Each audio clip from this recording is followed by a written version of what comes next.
Next topic under prioritizing client care, critical pathway. It is a clinical management care plan for providing client-centered care and for planning and monitoring the client's progress within an established time frame. Interprofessional collaboration and teamwork ensure shared decision-making and quality client care. It is based on evidence-based practice and include evidence-based medical practice, budgetary, organizational, and systems-wide information. The goal is to anticipate and recognize negative variance early so that appropriate action can be taken and positive client outcomes can result.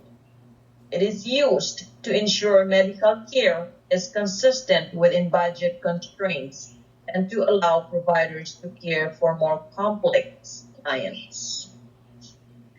For example, clients with the same conditions like high blood pressure, urinary tract infection. So healthcare providers use critical pathway to treat clients with the same conditions. That is called the critical pathway. Now let's go to nursing care plan. It is a written guideline and communication tool that identifies the client's pertinent assessment data, problems and nursing diagnosis, goals, interventions, and expected outcomes. It enhances interprofessional continuity of care by identifying specific nursing actions necessary to achieve the goals of care. Client problems, goals, interventions, and expected outcomes are documented in the care plan, which provides a framework for evaluation of the client's response to nursing actions. The care plan is modified as the client condition changes. Next, nursing delivery systems. There are 4 types. 1 is functional nursing, 2, team nursing, C, primary nursing, and 4, client-focused care. First is functional nursing. It involves a tasked approach to client care, with tasks being delegated by the charge nurse to individual members of the team. It is task-oriented and the team member focuses on the delegated task rather than the total client. So, for example, one nurse is assigned to deal with giving medications, and he or she is called the medication nurse. And one nurse is the charge nurse. So it's task-oriented.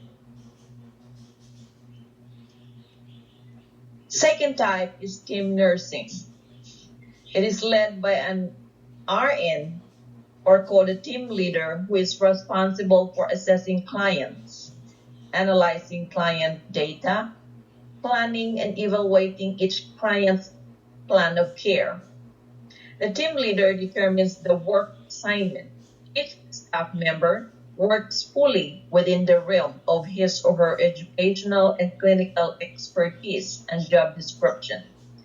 Each staff member is accountable for client care and outcomes of care delivered in accordance with the licensing and practice scope as determined by healthcare agency, policy, and state law. Under team nursing, or similar to team nursing, is modular nursing. It takes into account the structure of the unit. The unit is divided into modules, allowing nurses to care for a group of clients who are geographically close by. Third is the primary nursing, or relationship-based practice. It is concerned with keeping the nurse at the bedside, actively involved in client care, while planning goal-directed, individualized care. One primary nurse is responsible for managing and coordinating the client's care while in the hospital and for discharge, and an associate nurse cares for the client when the primary nurse is off duty. Fourth is the client-focused care, also known as the total care or case method. The RN assumes total responsibility for planning and delivering care to a client. The client may have different nurses assigned during a 24-hour period. The nurse provides all necessary care needed for the assigned time period.